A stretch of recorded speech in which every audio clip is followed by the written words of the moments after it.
ایجاب و قبول ضروری ہے، دوسرے نمبر کی چیز ہے مہر ضروری ہے۔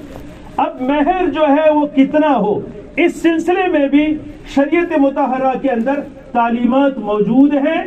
اقل مہر شریعت میں یہ آتا ہے کہ کم سے کم مہر جو ہے وہ 10 درہم، چاندی کے ایک سکے کو درہم کہتے ہیں، 10 درہم یہ کم سے کم مہر، یعنی کبھی کسی نکاح کی مجلس میں مہر طے کرنا بھول بھی گئے تب بھی 10 درہم یعنی کم سے کم اتنی مہر دینا ضروری ہے، طے نہیں کیا تھا تو کم سے کم مہر 10 درہم ہے۔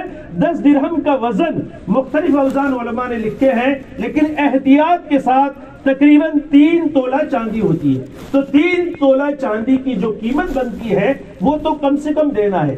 اس کے علاوہ آپ کے معاشرے میں جو رائج ہے، جو رواج ہے، آپ کے سماج میں جو رائج ہے، یہ لڑکی جو ہے اس کی بہنوں میں، اس کی پھوپھیوں میں، اس کی خالہوں میں جو مہر طے کیا گیا ہو، وہ جو آپ کے سماج یا آپ کے خاندان کا جو رواج ہے وہ مہر میں طے کر سکتے ہیں۔ البتہ اتنی بات طے کی یا دھیان میں رکھی جائے کہ بھئی مہر اتنا زیادہ نہ ہو کہ بھئی ابھی لکھوا تو دیا لیکن پھر بعد میں بیوی سے کہا جائے کہ بھئی معاف کر دے، سب تیرا ہی مال ہے اور بیوی معاف کر دے۔ یہ طریقہ نہیں ہے دوستو، آپ اتنا مہر رکھیں جسے بشاست کے ساتھ آپ ادا کر سکیں۔ اور علماء نے لکھا ہے کہ بہتر یہ ہے کہ دلہا جب دلہن سے ملاقات کرے، ملاقات کے وقت اس سے استفادہ کرنے سے پہلے اسے مہر ادا کر دے، پھر اس سے استفادہ کرے، یعنی اس کے لیے مناسب نہیں ہے کہ بغیر مہر ادا کیے اس سے استفادہ کرے۔ تو یہ طریقہ یہ ہے کہ پہلے مہر ادا کر دی جائے۔ اچھا مہر کب واجب ہوتی ہے؟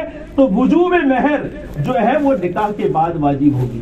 جیسے نماز کے لیے سبب وجوب وقت ہے، بھئی ظہر کا وقت داخل ہوگا تو ظہر کی نماز واجب ہوگی، عصر کا وقت داخل ہوگا تو عصر کی نماز واجب ہوگی، ایسے ہی سبب وجوب مہر کے لیے نکاح ہے۔ نکاح منعقد ہو گیا، عورت نے اپنی ذات شوہر کے حوالے کر دی، اب مہر ادا کرنا ضروری ہو گیا، تو یہ مہر ہے۔